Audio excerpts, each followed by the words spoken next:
when it came to keeping America safe from criminals, and especially illegal aliens who wanted to commit crime in America, things were very, very different under my former boss, President Donald Trump, especially after COVID hit and we got Title 42 rights for those who are keeping the border secure.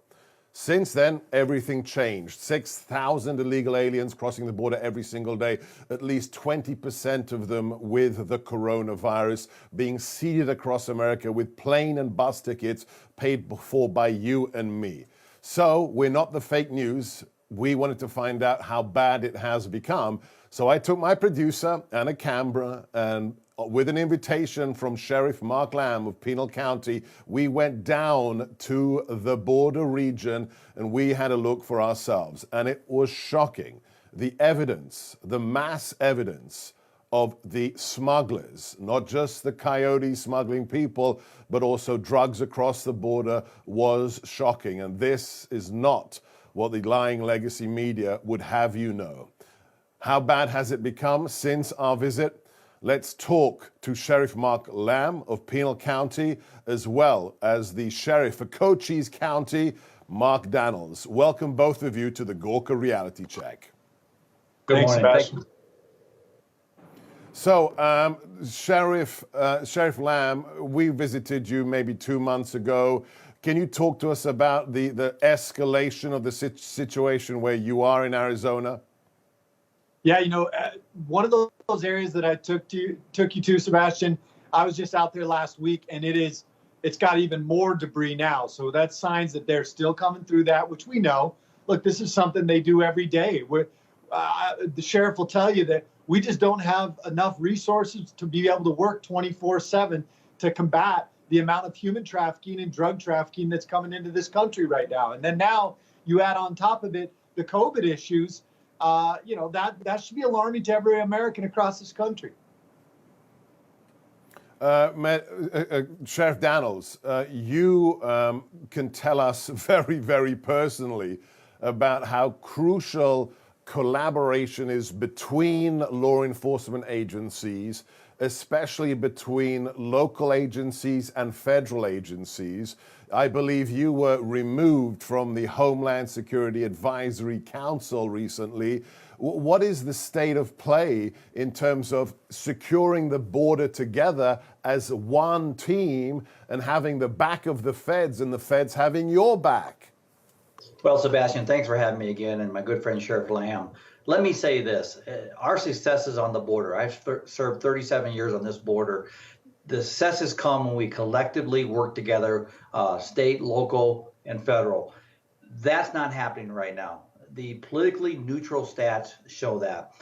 This fiscal year, federal fiscal year, we had over 90,000 getaways just in my region of the state, which is just south of Sheriff Lamb's County.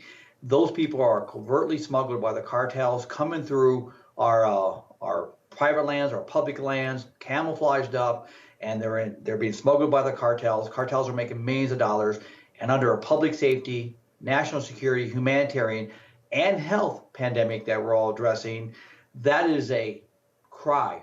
The American people should be standing up saying we have a problem.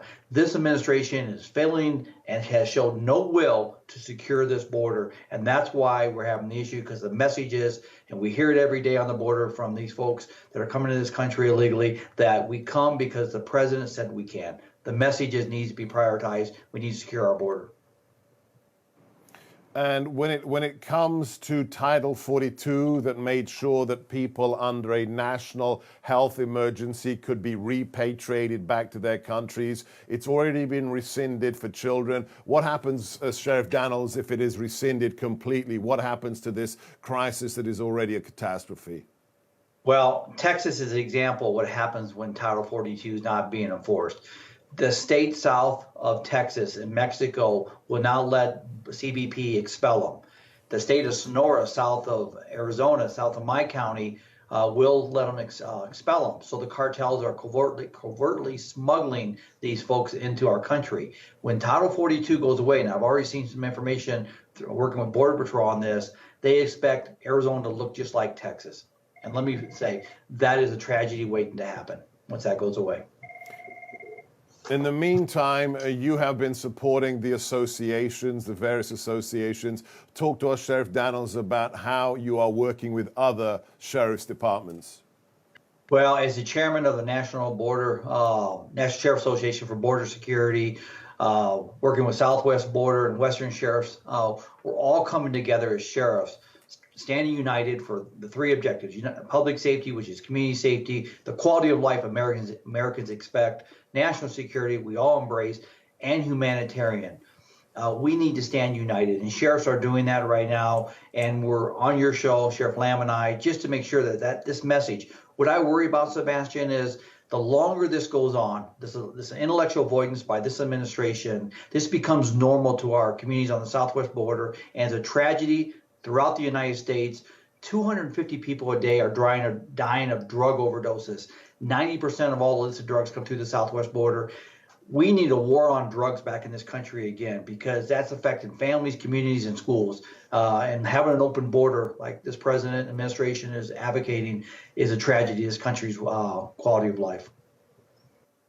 Last question to you, Sheriff Lamb. You have created this fascinating website, AmericanSheriff.com, where you are allowing sheriffs to tell their stories to Americans across the country. Would you also tell us about Protect America Now? Yeah, much like Sheriff Dannels said, look, Joe Biden, Kamala Harris, and this administration are authors of chaos. They are undermining the rule of law. And we are standing together as sheriffs, and now chiefs of police as well are coming together to stand up for the rule of law, to stand against lawlessness, to protect the people's constitutional rights, and to stand against bad policies like what we're seeing on the border with a lot of these bad appointments.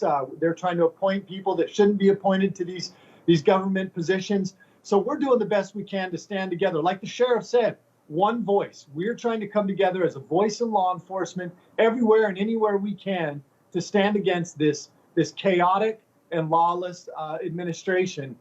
They are not pro-law enforcement, and we're doing the best we can to back the men and women that put on this badge and stand up for the American people.